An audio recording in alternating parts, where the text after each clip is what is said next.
Guys, good morning. Welcome back to my new video. And કેમ છો બધા? I hope બધા મજામાં જશો. એન્ડ મોર્નિંગ રૂટીન ફિનિશ કરીએ ત્યારે ફાઇનલી લાસ્ટ મારા જે કપડાં બચ્યા છે સેટઅપ કરી રહી છું. એન્ડ આજે મોર્નિંગ તો બહુ જ સુપર રીતે થઈ છે. એન્ડ મારી પાસે આટલા બધા કપડાં હોવા છતાં બી ક્યાંક બહાર જવું હોય તો મારો એક જ પ્રશ્ન રહેતો હોય છે, મેં ક્યાં કપડાં પહેરું.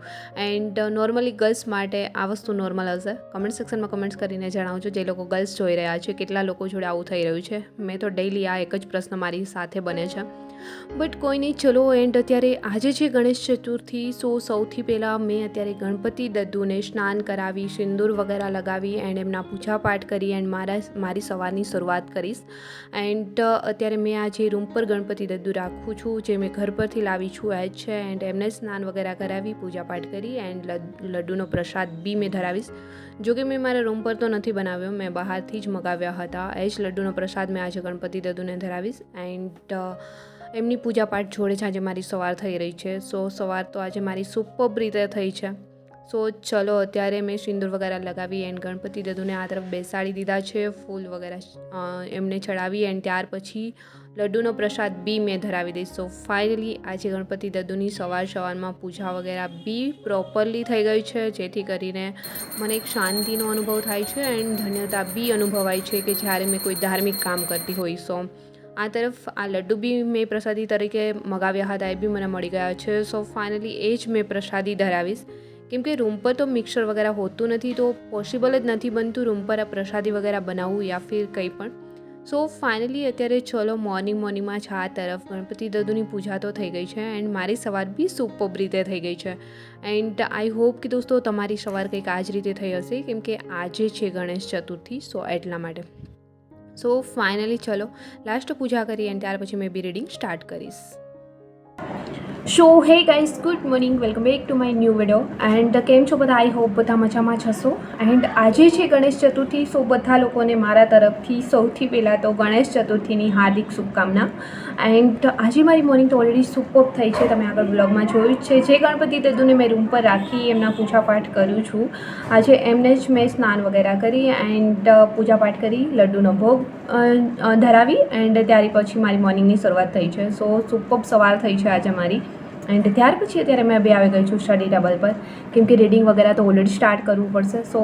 ફાઇનલી આજે મોર્નિંગ રૂટીન ફિનિશ કરતાં ઓલરેડી વાગી ગયા છે 11. એન્ડ 11 વાગે મેં આવી છું સ્ટડી ટેબલ પર એન્ડ રીડિંગ વગેરે સ્ટાર્ટ કરીશ. બટ અત્યારે મારો સબ્જેક્ટ તો તમને લોકોને ખ્યાલ જ છે કયો ચાલી રહ્યો છે, જે મેં રીડિંગ કરી રહી છું ઓલરેડી. બંધારણ. એ બી મારા માટે તો બહુ જ બોરિંગ સબ્જેક્ટ છે. ઘણા લોકોનો તો ફેવરેટ સબ્જેક્ટ હોય છે બંધારણ. એન્ડ હા, કોઈની કમેન્ટ્સ બી હતી કે મારો ફેવરેટ સબ્જેક્ટ છે, બટ મારો બિલકુલ નથી. મેં બહુ જ બોરિંગ થાઉં છું બંધારણમાં, કેમ કે મને એમાં ઇન્ટરેસ્ટ બિલકુલ નથી. એટલા માટે. બટ કોઈ નહીં, રીડિંગ તો કન્ટિન્યુ કરવું જ પડશે. એન્ડ માર્ક્સ બી એમના વધારે છે. આપણે સિલેબસમાં માર્ક્સ માટે વધારેમાં વધારે બંધારણના 30 માર્ક્સ સમથિંગ ઓલરેડી કોન્સ્ટેબલમાં છે. કવરઅપ તો કરવું જ પડશે, ગમે કરો, બોરિંગ થાવ યા કુછ બી. તો મેં બી અત્યારે એમને ઇગ્નોર ન કરી શકું, એટલા માટે મેં બી બંધારણ રીડ કરી રહી છું. કેટલી બી બોરિંગ કેમ ન થાવ, બટ મારો ફેવરેટ સબ્જેક્ટ સમજીને મારે અત્યારે રીડ કરવું પડે છે. મેં બી અત્યારે ફરી બંધારણ લઈને બેસી ગઈ છું. ઓલરેડી સંસદ કરી રહી છું એન્ડ સંસદમાં થોડું વધારે જ મોટું આપેલું છે. સંસદ જ એટલા બધા પેજ છે કે પૂરા કરતાં તો ઓલરેડી બહુ જ બોરિંગ થઈ જવાય. બટ સવારમાં મેં કન્ફ્યુઝ થઈ રહી હતી કે સવારમાં મેં બંધારણ રીડ કરું યા ફિર લેક્ચર જોઉં, કેમ કે રીડિંગ કરવામાં બહુ જ બોરિંગ થવાય છે. કન્ફ્યુઝન થઈ રહ્યું હતું. બટ મેં અત્યારે મારા મનને મનાવી એન્ડ પેજ જોયા સંસદના તો 10 સમથિંગ બચ્યા છે હવે રીડ કરવામાં, વન લાઇનર સહિત શહેજાદ કાજી સરની બુક્સમાં. તો મેં વિચાર્યું ચલો મારે ગમે ત્યારે રીડ તો કરવું જ પડશે. પહેલાં મેં ફિનિશ કરી દઉં જેથી કરીને સંસદ ફિનિશ થાય એન્ડ ત્યાર પછી મેં લેક્ચર જોવાનું કન્ટિન્યુ કરીશ, જેથી કરીને મેં રીડ કર્યું છે એન્ડ ત્યાર પછી મેં લેક્ચર જોઈશ તો વધારે સારી રીતે મને સમજાઈ શકશે. એટલા માટે મેં અત્યારે રીડિંગ કન્ટિન્યુ કરીશ એન્ડ ત્યાર પછી લેક્ચર વગેરે અટેન્ડ કરીશ. જેથી કરીને ઇઝીલી સમજાઈ શકે. એન્ડ મેં જ્યારે વિડીયો લેક્ચર જોઉં છું, મને રીડિંગ કરતાં વિડીયો લેક્ચરની અંદર સમજ વધારે આવે છે, યાદ વધારે રહે છે, કેમ કે મેં એકવાર વિડીયો લેક્ચર જોઉં છું ત્યારે મને પ્રોપરલી યાદ રહી જાય છે. સૌથી પહેલાં તો મેં બધી બુક્સ છે રીડ કરીશ એન્ડ ત્યાર પછી મેં મારા સૌથી વધારે ટાઈમ છે મારો વિડીયો લેક્ચરમાં આપીશ. ઓલરેડી જ્ઞાન લાઈવની મેં બેન્ચ લીધી છે, એમાંથી જ અટેન્ડ કરી રહી છું. અત્યારે મારું રીડિંગ છે તો બંધારણ જોડે જ રીડ કરીશ. એન્ડ ઓલરેડી જ્યારે બોરિંગ થાય ત્યારે સાઈડમાં મેં રીડ કરી રહી છું ભૂગોળ, એ જ રીડ કરીશ. એન્ડ રિઝનિંગ તો ઓલરેડી ચાલુ છે, એ બી કરીશ. સો ચલો અત્યારે મોર્નિંગમાં વધારે ટાઈમ વેસ્ટ નહીં કરું. આજે તો ઓલરેડી થઈ ગયું છે 11 સમથિંગ, તો મારા એમ જ વાગી ગયા છે. એન્ડ રીડિંગ વગેરે સ્ટાર્ટ કરી દઈશ અત્યારે, નહીં તો બહુ જ બધો ટાઈમ આમ જ બરબાદ થઈ જશે. સો ફર્સ્ટ સેશન છે મારો, ફર્સ્ટ સ્લોટ ઓલરેડી બંધારણ સાથે એન્ડ સંસદ જે મેં પહોંચી છું ત્યાંથી સ્ટાર્ટ કરી દઈશ. સો ચલો અત્યારે મેં મારું રીડિંગ વગેરે કન્ટિન્યુ કરીશ એન્ડ ત્યાર પછી તમને બી મળીશ મેં આગળ વ્લોગમાં. સો ફાઇનલી આ તરફ અત્યારે મેં મારું રીડિંગ વગેરે બી સ્ટાર્ટ કરી દીધું છે એન્ડ મેં જે રીડ કરી રહી છું બંધારણ સંસદ, એ ફાઇનલી આ જે સંસદ છે એ ફિનિશ થઈ ગયું છે. એન્ડ લાસ્ટમાં અત્યારે જે વનલાઇનર બચ્યા છે એ જ મેં રીડ કરું છું. થોડા વનલાઇનર આજે 4 થી 5 સમથિંગ પેજ મારા બચ્યા છે, એ જ મેં ફટાફટ આજે ફિનિશ કરીશ, જેથી કરીને આજે સંસદ પૂરું થાય એન્ડ મે બી થોડી મેન્ટલી ફ્રી થાવ.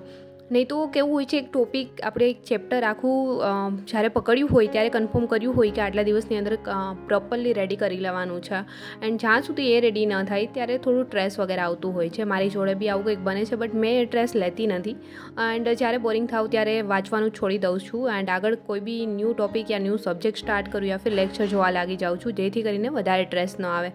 એન્ડ ફાઇનલી વનલાઇનર જેટલા બી બચ્યા હતા એ તો ઓલરેડી ફિનિશ થવા આવ્યા છે. લાસ્ટ 2 થી 3 પેજ બચ્યા છે, બટ અત્યારે રીડિંગ કરતાં થઈ ગયો છે બપોરનો સમય એન્ડ અત્યારે ફટાફટ મેં બી મારું જમવાનું વગેરે રેડી કરીશ. જ્યારે એકલા રહીને રૂમ રાખીને રહેતા હોય ત્યારે બધું જાતે જ કરવું પડતું હોય છે. ફાઇનલી 1:30 વાગી ગયો છે એન્ડ અત્યારે મેં બી કંઈક આવું જ મારું જમવાનું રેડી કરીશ, જેથી ફટાફટ બની જાય.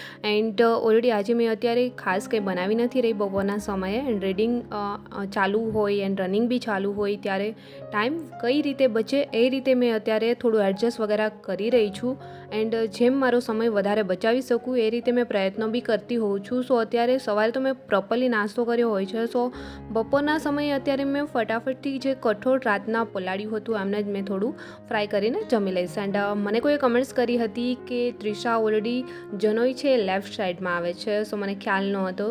So thank you so much. અત્યારે મેં એ જ ચેન્જ કરી રહી હતી. સો મારું ધ્યાન દોરવા માટે જેમને બી કમેન્ટ્સ કરી હતી, I think Hitesh Vaishnav, thank you so much. And અત્યારે જમી એન્ડ મેં સ્ટડી ટેબલ પર તો આવી ગઈ છું, બટ થોડી વાર માઇન્ડ ફ્રેશ કરવા માટે મેં અત્યારે જોઈ રહી છું એસ્પિરન્ટ. મેં એસ્પિરન્ટની સિરીઝ હમણાં જોઉં છું, સો સેકન્ડ સિઝન જોઈ રહી છું એન્ડ યુપીએસસી એસ્પિરન્ટ ઉપર એ આખી સિરીઝ બનેલી છે. સો અત્યારે થોડી વાર એ જોઈ એન્ડ મેં ફરી બેસી ગઈ છું રીડિંગ કરવા એન્ડ થોડા વનલાઇનર બચ્યા છે એમને ફટાફટથી ફિનિશ કરીશ. એન્ડ ત્યાં સુધીમાં તો ઓલરેડી સાંજનો સમય થઈ જશે એન્ડ ગ્રાઉન્ડ જવાનો ટાઈમ બી થઈ જશે. સો અત્યારે ફટાફટ જે મેં વનલાઇનર રીડ કરી રહી છું એમને જ ફિનિશ કરીશ. સો મોર્નિંગથી નાઇટ સુધી આ જ રીતે મારો આજે સમય પસાર થઈ રહ્યો છે એન્ડ મોર્નિંગ મારી કંઈક રીડિંગ જોડે એન્ડ રાત્રે જ્યારે મેં રૂમ પર આવું છું ત્યારે ગ્રાઉન્ડ ફિનિશ કરી એન્ડ આખો દિવસ મારો કંઈક આ જ રીતે નીકળે છે. એન્ડ જેટલા બી પોલીસ એસ્પિરન્ટ છે એ લોકોનો દિવસ કંઈક આવો જ જતો હશે, યા તો મોર્નિંગ રનિંગથી થતી હશે એન્ડ યા તો નાઇટ રનિંગમાં ફિનિશ થતું હશે. સો આ જ રીતે કંઈક હશે, મોર્નિંગમાં રનિંગ યા ફિર રીડિંગથી જ એ લોકોની સવાર થઈ રહી હશે, જેમ કે મારી. સો ફાઇનલી અત્યારે વાગી ગયા છે 6 સમથિંગ એન્ડ મેડ બી થઈ જઈશ આ તરફ રેડી.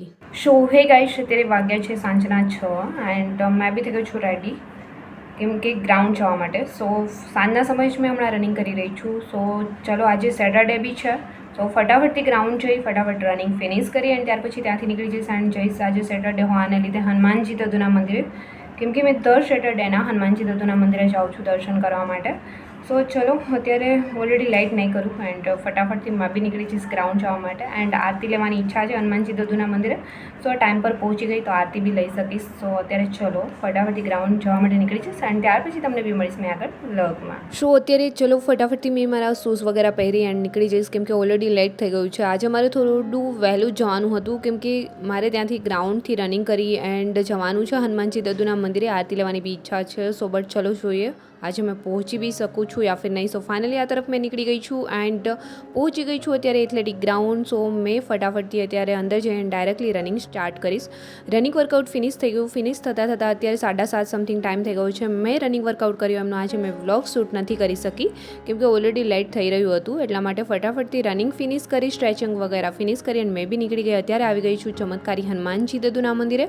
બટ હનુમાનજી દત્તુની આરતી તો ફિનિશ થઈ ગઈ, બટ અહીંયા ગણપતિ દત્તુની આરતીનો લાહવો આજે મને મળી ગયો, કેમ કે ગણપતિ દાદુની આરતી થોડી જ વારમાં સ્ટાર્ટ થવા જઈ રહી છે.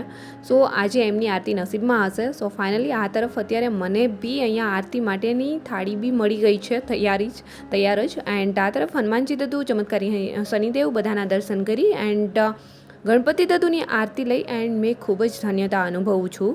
એન્ડ આ તરફ તમે જોઈ શકો છો ગણપતિ દાદુના વાહન તરીકે વ્હાઇટ 2 ઉંદર બી રાખેલા છે. એન્ડ આ છે ચમત્કારી દાદુ હનુમાનજી દાદુનું મંદિર, જ્યાં મેં દર સેટરડેના આવું છું. એન્ડ આ તરફ અત્યારે આ છોકરો ક્યારનો બેઠો બધાના ચપ્પલ ગોઠવી રહ્યો છે એન્ડ ધ્યાન રાખી રહ્યો છે એવી આશાથી કે મને કોઈક કંઈક આપશે, બટ કોઈ જ કંઈ નહોતું આપી રહ્યું. મારી પાસે જે હતું એ આપી એન્ડ મેં આગળ વધી એન્ડ પ્રસાદી વગેરે લઈ એન્ડ અહીંયાથી નીકળી ગઈ. એન્ડ આજનો વ્લોગ બી મેં અહીંયા સમાપ્ત કરીશ. એન્ડ આઈ હોપ કે આજનો વ્લોગ બી તમને પસંદ આવ્યો છે તો વ્લોગને લાઈક, કમેન્ટ, શેર, સબસ્ક્રાઇબ જરૂર કરજો. જલ્દી મળીશું મારા એક ન્યૂ વ્લોગ સાથે. ત્યાં સુધી બધાને બાય એન્ડ ટેક કેર.